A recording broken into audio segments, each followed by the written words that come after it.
쳤더니 아멘. 오늘도 잘 오셨습니다. 점심 드시고 졸리실 시간인데 우리 앞뒤 좌우로 한번 인사했으면 좋겠습니다. 잘 오셨습니다. 네, 아멘. 함께 하나님의 말씀을 살펴보면서 이 시간 우리에게 주시는 주님의 뜻을 깨닫는 복된 시간이 되기를 간절히 소원합니다. 저는 이 오늘도 잘 오셨습니다 라는 표현을 좋아합니다. 저는 군 생활을 군종병으로 교회에서 이제 복무를 했는데 큰 교회로 배치를 받아가지고 많은 예배를 섬겼습니다. 그 중에서 제일 힘들었던 게 이제 새벽 기도였습니다. 새벽 5시에 이제 예배가 있는데 저는 제일 먼저 도착해서 문 열고 또 불도 켜고 뭐 난방이나 에어컨도 켜고 PPT도 만들고 해야 돼서 4시까지는 교회에 도착을 해야 했습니다. 그래서 매일 이제 주일 빼놓고 6일을 새벽 3시 40분에 일어났습니다. 별로 안 놀라시는 거 보니까 다들 보통 이때 일어나시죠? 네. 그래서 새벽 3시 40분에 매일 일어나야 되니까 너무 이제 힘들고 그때 머리에 흰머리가 많이 생겼습니다. 어느 날 목사님께서 새벽 기도를 인도하시면서 처음 시작을 오늘도 잘 오셨습니다 라고 이렇게 인사 멘트를 해주셨는데 제가 방송실에 있다가 그 멘트가 이제 감동이 됐던 거예요. 아, 내가 오늘도 참 잘 왔구나. 이게 위로가 됐습니다. 군복무였기 때문에 이제 억지로 한 것도 있었지만 신학생이었기 때문에 이제 사명감을 가지고 헌신의 자리를 지켰는데 그 헌신의 자리를 지키려고 했던 그 노력을 또 위로받고 인정받는 것 같아서 제가 감동이 되었습니다. 여러분들도 물론 억지로 나오시진 않으셨겠지만 오늘도 이 시간도 잘 오셨습니다. 무엇보다 우리가 사람보다는 하나님께 인정을 받아야 되는데 하나님도 이 시간에 이 자리에 나오신 여러분을 잘 오셨다 칭찬해 주실 줄 믿습니다. 오늘은 이 헌신에 대해서 우리가 말씀을 좀 나눠보려고 합니다. 제가 그 목사님의 멘트에 감동받고 나서 성경을 읽다 보니까 은혜가 되었던 한 성경 인물이 있었는데 바로 오늘 본문에 등장하는 사무엘입니다. 사무엘은 헌신의 대표 주자라고 할 수 있습니다. 특별히 오늘 우리가 읽은 3장에서는 사무엘이 처음 하나님을 만나고 또 이스라엘의 영적인 권위가 엘리 제사장에서 사무엘에게로 넘겨오는 그런 이야기가 등장을 합니다. 이 부분에서 우리가 사무엘의 모습을 통해서 헌신에 대해서 이야기를 한번 나눠보려고 하는데 헌신의 본질과 또 비본질적인 내용을 가지고 함께 살펴보려고 합니다. 사무엘이 하나님의 부르심을 처음 받고 사역을 시작하는 그 첫 시작의 때에 그 모습을 통해서 하나님 앞에 그가 어떻게 섰는지 그가 어떤 헌신의 자세로 나아갔는지를 통해서 우리가 우리 자신을 돌아보는 복된 시간이 되기를 간절히 소원합니다. 첫 번째로 헌신의 본질입니다. 여러분은 헌신에 있어서 중요한 것이 뭐라고 생각하시나요? 저는 이제 아이들하고 설교를 하면 이렇게 물어보면 아이들이 뭐라도 막 이렇게 대답하고 이래가지고 답변을 좀 기다리는 편이었는데 헌신에 있어서 가장 중요한 것은 아무래도 마음가짐이겠죠. 마음. 우리가 헌신에 있어서 본질 가장 중요한 걸 꼽으라고 하면 마음이라고 생각할 수가 있습니다. 사무엘의 마음가짐은 그 어머니 한나로부터 시작이 됐습니다. 한나의 스토리는 여러분 잘 알고 계시죠? 아이가 오랫동안 없어서 하나님 앞에 간절히 기도했고 하나님이 그 아이를 주신다면 내가 그 아이를 하나님께 바치겠다 서원을 했었습니다. 그래서 하나님께서 한나에게 아이를 주셨고 사무엘을 주셨고 한나는 사무엘을 하나님 앞에 바쳤습니다. 주목해 볼 것은 한나가 사무엘이 몇 살 때 하나님께 드렸는지입니다. 성경에서는 젖을 그만 먹을 때에 이제 하나님께 올려드렸다 이야기를 하는데 젖 떼는 시기가 이제 보통 한 돌에서 2돌까지도 이제 먹는 경우가 있는데 정말 1살, 2살의 자녀를 하나님한테 바쳤던 것입니다.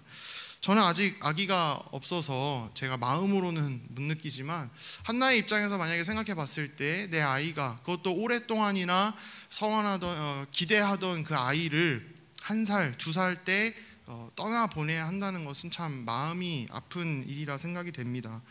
하나님께 약속은 했지만 하나님 제가 그냥 잘 키울게요. 제가 제가 키우면서 하나님의 자녀로 잘 키워볼게요 라고 할 수도 있었을 텐데, 한나는 젖을 떼는 순간에 사무엘을 성전으로 데리고 가서 하나님께 올려드렸습니다.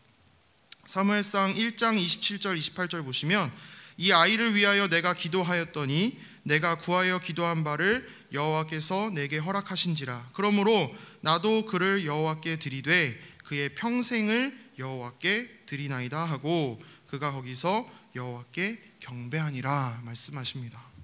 나도 그를 여호와께 드리되 그의 평생을 여호와께 드리겠다, 한나가 고백하고 있는 것입니다. 이러한 한나의 헌신, 그 마음가짐은 아들 사무엘에게서도 잘 나타납니다. 사실 어떻게 보면 사무엘은 1살, 2살 때 성전에 왔기 때문에, 아주 어렸을 때 왔기 때문에 내가 성전에서 태어났고 성전이 내 집이고, 심지어는 엘리 제사장에게 아빠라고 했을 수도 있지 않을까 생각이 되어집니다. 그만큼 어릴 때 왔고 성전에서 먹고 자랐기 때문에 사무엘이 잘 큰 것이 우리 눈에는 당연하게 보일 수가 있습니다. 그러나 사무엘의 주변에 있는 사람들을 봤을 때 사무엘이 그렇게 잘 자란 게 당연한 일이 아닌 것을 볼 수가 있습니다. 엘리의 진짜 아들들, 2 아들들은 어땠나요? 그래서 제사를 드리는 그 고기를 미리 빼돌려서 먼저 먹고, 또 성전에서 봉사하는 여자들을 추행하고 말도 안 되는 짓을 하는 그런 만행을 저질렀습니다. 또 엘리 제사장은 어땠습니까? 그런 아들들을 따로 꾸짖지 않았습니다. 그런 상황 가운데서 사무엘의 모습은 어땠냐면 2장 18절에 사무엘은 어렸을 때에 세마포 에봇을 입고 여호와 앞에서 섬겼더라. 하나님을 섬겼습니다. 또 21절 보시면 사무엘은 여호와 앞에서 자라니라. 26절에도 아이 사무엘이 점점 자라매 여호와와 사람들에게 은총을 더욱 받더라. 사무엘은 사람이 보기에도 또 하나님이 보시기에도 잘 성장했다고 하는 것입니다. 같이 생활하는 형들이 말도 안 되는 행동을 하고 또 그것을 혼내지 않는 아버지 밑에서, 그 제사장 밑에서 사무엘이 이렇게 기특하게 자랐던 것은 당연한 일이 아니었다고 하는 것이죠. 분명한 사무엘의 헌신과 그 마음가짐이 있었기 때문이라 추측해 볼 수가 있습니다. 단순한 추측만은 아닙니다. 3장 1절에 보시면 그때 이스라엘의 상황이 어땠냐면 아이 사무엘이 엘리 앞에서 여호와를 섬길 때에는 여호와의 말씀이 희귀하여 이상이 흔히 보이지 않았더라 말씀합니다. 그때 당시에 그냥 엘리 제사장과 아들들만 이렇게 제대로 살지 않았던 것이 아니라 이스라엘 전체에서 하나님의 말씀이 나타나지 않았다, 말씀이 드물었고 환상을 통해서 나타나는 그 계시도 잘 나타나지 않았다 말합니다. 여기서는 우리가 한글 성경에서는 흔히 보이지 않았다라고 표현을 하는데, 이 원어를 살펴보면 환상은 나타나지 않았다라고 표현을 합니다. 그러니까 조금의 환상도 없이 하나님의 뜻이 잘 나타나지 않았던 상황, 영적인 암흑기였다는 것을 우리가 알 수 있습니다. 그런 가운데 사무엘의 모습이 어땠냐? 사무엘은 아들들의 모습들과 또 엘리 제사장의 모습을 따라간 것이 아니라 하나님을 섬기는 일에 최선을 다했다라고 하는 것이죠. 분명히 그 안에 헌신에 대한 그 마음가짐이 있었으리라 우리가 생각해 볼 수 있는 것입니다. 저와 여러분들의 마음속에 헌신의 마음가짐이 있었으면 좋겠습니다. 하나님을 알아가기에 애쓰는 마음, 하나님의 말씀에 순종하고자 하는 마음이 내 안에 있는가 한번 돌아보시길 바랍니다. 예전에는 있었는데 지금 보니까 마음 한구석에 어디 내버려둬가지고 내가 다른 것들 먼저 생각하고 하나님보다는 세상적인 것을 의지하고 살고 있지는 않은지 돌아보아야 한다고 하는 것입니다. 저와 여러분들의 마음 가운데 이 헌신의 마음이 있는 줄 믿습니다. 이 헌신의 본질이 있는 줄 믿습니다. 말씀을 기억하시면서 헌신의 마음을, 본질을 잘 지켜나가시는 저와 여러분 되시기를 간절히 소원합니다. 두 번째로 이 헌신의 비본질적인 부분입니다. 우리는 당연하게 비본질적인 것, 어떤 형식적인 것보다는 본질이 중요하다라고 이야기를 합니다. 그리고 그 말이 사실은 맞습니다. 그러나 본질이 있다는 가정하에, 본질이 분명하게 있을 때 이 비본질이 중요한가 중요하지 않은가를 우리가 한번 생각해 봐야 됩니다. 형식이 없는 본질이 과연 유지될 수 있는가 하는 것이죠. 달걀에 한번 비유를 해볼까요? 요즘에 너무 비싸가지고 잘 못 먹습니다. 달걀의 중요한 것이 뭐죠? 달걀 요리를 하거나 우리가 먹을 때 뭘 먹습니까? 속에 있는 흰자와 노른자를 먹습니다. 그러나 그 달걀에 껍질이 없다면 그 형태를 유지하거나 신선함을 유지하는데 불가능하다고 하는 것이죠. 헌신에 있어서도 마찬가지입니다. 여러분, 헌신에 있어서 중요한 것은 우리가 마음가짐이라고 보통 이야기를 합니다. 그것이 본질이고 그 마음가짐이 중요한 것이 맞습니다. 하지만 동시에 헌신에는 달걀 껍질과 같은 껍질이 있어야 한다고 하는 것이죠. 형식적인 부분이 분명히 필요하다는 것입니다. 헌신에서의 그 껍질이 무엇이냐? 헌신을 지키려는 내 의지와 행동, 그 헌신의 자리를 지키는 인내의 마음, 습관의 교정, 이런 것들이 헌신에 있어서의 껍질이라고 하는 것입니다. 마음가짐이 필요 없다는 것이 아니라 마음이 있다면 그것을 잘 유지시키고 이어나갈 수 있는 껍질에 우리가 신경을 써야 한다는 것입니다. 아까 살펴본 3장 1절에 보면 그 여호와의 말씀이 희귀하고 그 계시가 잘 나타나지 않았던 그런 시대였습니다. 사무엘이 성전에서 지내고 있지만 엘리 제사장이나 같이 지내는 형들은 그 책무를 다 하지 않는, 하나님의 자녀답지 않은 그런 모습으로 살아가고 있었습니다. 사실 그래서 어떻게 보면 사무엘이 하나님에 대해서 또 예배에 대해서, 헌신에 대해서 배울 수 있는 기회가 잘 없었을 것입니다. 주변에 알려주는 사람도 없었을 거고 보고 배울 만한 사람도 없었을 것이기 때문이죠. 그래서 3장에 그 하나님이 처음 사무엘을 부르셨을 때 사무엘이 누가 부르시는지 몰라서 엘리 제사장에게도 가기도 했었습니다. 그런데 중요한 것은 사무엘이 이 헌신의 껍질을 놓치지 않았다고 하는 것이죠. 아까 보신 것처럼 세마포 에봇을 입고 하나님의 전에서 예배를 섬겼습니다. 또 성전에서 하나님의 궤가 있는 그 전 안에서 매일매일 잠을 자면서 밤에는 문을 닫고 아침에는 문을 여는 그 헌신의 자리에 나갔다고 하는 것이죠. 또 15절에 사무엘이 처음 하나님을 이제 만난 순간이 있습니다. 하나님을 만나고 또 어떤 내용을 들었죠? 엘리 제사장에 대한 저주의 내용을 들었습니다. 그리고 15절에 두려워했다라고 나오는데 그 사무엘이 두려운 순간에 그 다음에 했던 행동이 뭐냐면 아침까지 누웠다가 여호와의 집의 문을 열었다 이야기를 합니다. 불 꺼진 이 교회 안에서 하나님이 갑자기 여러분들에게 음성으로 나타나셨다면 얼마나 이제 사실은 놀라셨겠습니까? 그렇죠? 어렸을 때 아시는지 모르겠는데 시계, 알람 시계, 그 시편 23편 말씀이 나오는 알람 시계 아세요? 그 예수님 목자 있는 거. 이제 알람 소리가 다른 띠링띠링 이런 게 아니라 여호와는 나의 목자시니 하면서 이제 이렇게 하는 게 있는데 제가 어렸을 때 그 알람 소리를 듣고 너무 무서워가지고 막 엉엉 울었던 기억이 있습니다. 아버지는 이제 제가 웃겨가지고 안 끄고 막 이렇게 계속 들려주시는데 저는 막 울고불고 막 꺼달라고 했던 기억이 있습니다.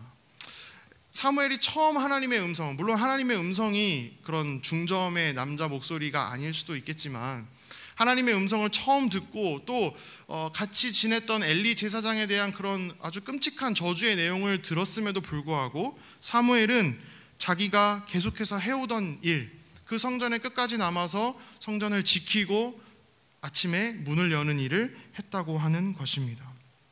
그렇게 사무엘이 헌신의 자리를 지켰기 때문에 하나님이 부르셨을 때 사무엘은 응답할 수 있었습니다.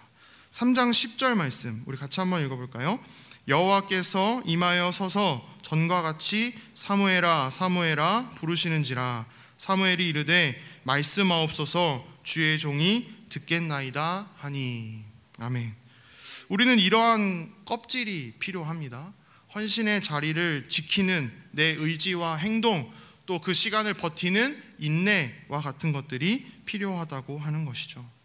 때로 이렇게 이야기합니다. 마음이 없으면 안 하는 것만 못하다. 그렇죠? 마음이 없으면 차라리 하지를 마라. 이런 이야기를 많이 합니다. 부모님께 이제 여러분들은 혼내셨겠죠. 너 그럴 거면 하지 마. 이런 얘기 많이 하셨잖아요. 근데 그게 진짜 하지 말라고 이야기하시는 게 아니잖아요. 그렇죠? 그 자리에서 마음을 다시 한번 가져라. 그 자리를 지키면서 그 행동을 하면서 마음을 좀 다시 한번 되새겨라 라고 말하는 것이잖아요. 우리가 이 헌신에 있어서 저와 여러분은 아까 우리가 처음에 살펴봤듯이 마음이 없는 분들이 아닙니다. 우리가 마음이 있다면, 그렇다면 이 헌신의 껍질에도 신경을 써야 한다고 하는 것이죠. 우리가 때로 흔들리고 넘어지고 내가 이걸 왜 해야 되나 싶은 순간들이 있지만, 그때 우리가 헌신의 마음마저 없애버리고 포기해서는 그 자리를 벗어나서는 안 된다라고 하는 것이죠. 너 그럴 거면 하지 마 했을 때 그럼 나 안 해요 하고 자녀가 돌아선다면 속이 막 뒤집어지시겠죠. 하나님이 우리에게 마음을 다시 한번 되새겨라 라고 말씀하실 때 안 할래요 하고서 헌신의 자리를 이탈해서는 안 된다라고 하는 것이죠. 그 자리를 계속 지키면서 마음가짐을 다잡아야 한다고 하는 것입니다.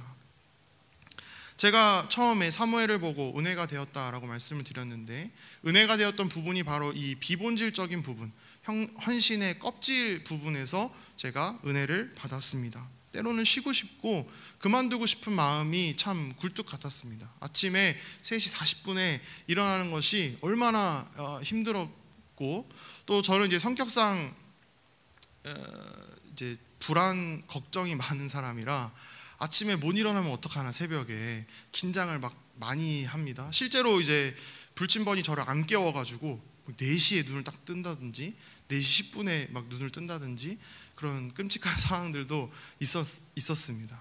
그럴 때마다 내가 이걸 왜 해야 되나, 남들은 막 편하게 자고 먹고 하는데 나는 왜 맨날 이 새벽기도 때문에 일어나서 가야 되나, 그런 싶은 순간들이 많이 있었는데, 이 사무엘의 모습을 보니까 그 이유를 알겠는 거예요. 내가 왜 헌신의 자리를 지켜야 하는가. 사무엘이 말해줍니다. 하나님께서 그런 자를 찾으시기 때문에 그렇다고 하는 것입니다. 하나님이 누구를 부르셨습니까? 엘리 제사장도 아니었고 엘리의 아들들도 아니었습니다.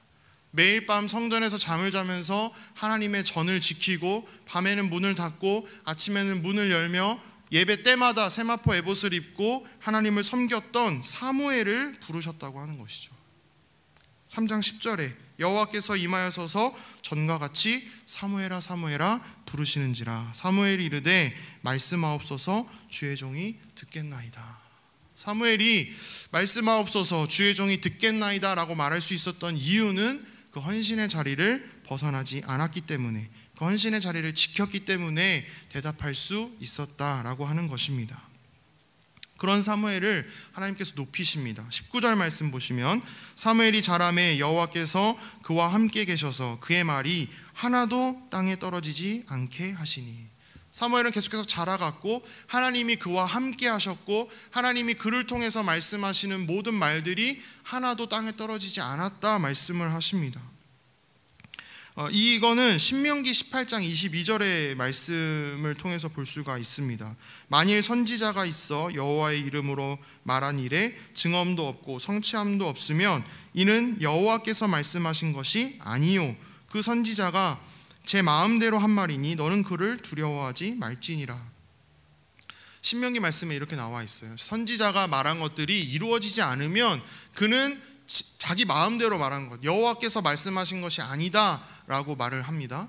이 내용을 이스라엘 백성들도 알고 있었을 거예요. 그러니까 사무엘을 보면서 정말 하나님이 세우신 선지자구나, 그걸 알았다는 것이죠. 실제로 뒤에 말씀에 나오죠. 20절 보시면 단에서부터 브엘세바까지, 그러니까 이스라엘 끝에서 끝 전체가 사무엘이 여호와의 선지자로 세우심을 입은 줄을 알았다 말씀을 합니다. 이렇듯 이제 3장 1절에서는 처음에 하나님의 말씀이 희귀하고 현상이 나타나지 않는 그런 영적인 암흑기에서 이 마지막에서는 3장 마지막에서는 사무엘을 통해서 여호와의 말씀과 그 계시가 풍부해진 모습으로 변한 것을 볼 수가 있습니다. 누굴 통해서 이루셨습니까? 바로 사무엘을 통해서 이루셨다는 것이죠. 밤마다 하나님 앞에서 그 헌신의 껍질을 놓치지 않았던, 헌신의 자리를 지켰던 사무엘을 통해서 하나님이 이 일을 이루셨다라고 하는 것입니다. 오늘 우리가 사무엘을 통해서 이 헌신의 본질과 또 비본질적인 모습을 살펴봤습니다. 제가 은혜를 받았던 부분은 본질도 물론 중요하지만 이 비본질적인 부분에 제가 은혜를 받았습니다. 우리가 헌신을 맺지 못하는 그런 어떤 문제 상황들, 열매를 맺지 못하는 상황들을 살펴보면 그것을 감싸고 보호하는 껍질이 없어서인 경우가 많이 있습니다. 너 그럴 거면 하지 마 라고 했다고 그럼 나 안 해 하고서 그 자리를 박차고 벗어나는 것이죠. 하지만 오늘 말씀을 보면 어떻습니까? 사무엘은 본질뿐만 아니라 그 껍질도 잘 지켰던 사람입니다. 엘리 제사장과 아들들의 모습을 보면 배울 거 하나 없고 그곳에 오히려 유혹에 빠질 수 있는 그런 상황이었음에도 불구하고 그 사무엘은 하나님에 대한 헌신의 자리를 벗어나지 않았습니다. 매일 하나님의 전에서 궤 옆에서 자고 하나님의 등불을 지키고 성전을 지키고 밤에는 문을 닫고 아침에는 문을 열고 예배 때마다 하나님께 예배했다고 하는 것입니다. 피곤하고 힘들었겠죠. 사무엘도 실제로 같이 사는 형들은 아주 말도 안 되는 행동들을 하고 아버지도 그거에 대해서 문제 삼지 않고 유혹을 견디기가 참 쉽지 않았을 것 같습니다. 그러나 사무엘은 뭐라고 말씀하십니까? 그 헌신의 자리를 벗어나지 않았고 오히려 열심히 그 헌신의 자리를 지켰다라고 하는 것이죠. 그래도 오후 예배까지 나오신 저와 여러분들은 이 헌신의 껍질을 우리가 잘 유지하고 신경 써야 될 거라고 생각이 되어집니다. 이 헌신을 유지시키기 위한 노력, 또 습관, 인내 이런 순간들이 우리에게 필요하다고 하는 것이죠. 그렇게 우리가 헌신의 자리를 지킬 때 하나님께서 때때로 오늘도 잘 왔다 칭찬해 주실 줄 믿습니다. 바라기는 저와 여러분이 사무엘처럼 하나님께 충성을 다하는 헌신의 자리를 지키는 주의 자녀들이 되기를 간절히 소원합니다. 내가 하나님을 잘 모르고 내 주변에는 나를 도와주는 사람보다 나를 힘들게 하는 사람들이 더 많고 또 때로 내 마음가짐이 잠깐 흐트러져서 내가 잠시 흔들려서 이 헌신의 자리를 벗어나고 싶을 때가 있다 할지라도 그 헌신의 자리를 꼭 지키시기 바랍니다. 하나님께서는 그런 자를 찾으십니다. 하나님의 전에서 밤을 새며 하나님의 등불을 지키고 하나님의 전에서 항상 기다리고 있는 그 헌신의 자리를 지키는 자를 하나님께서 찾으신다는 것입니다. 오늘 말씀을 꼭 기억하시고 나에게 주어진 헌신의 자리가 어디인지를 한번 살펴보시고 또 그 자리를 지키기 위한 나의 노력, 인내, 그 헌신의 껍질이 무엇인지를 한번 돌아보시는 저와 여러분 되기를 간절히 소원합니다. 사무엘과 같이 하나님께 크게 부름받아서 하나님의 일을 감당하시는 저와 여러분 되시기를 주님의 이름으로 간절히 소망합니다. 아멘. 우리 함께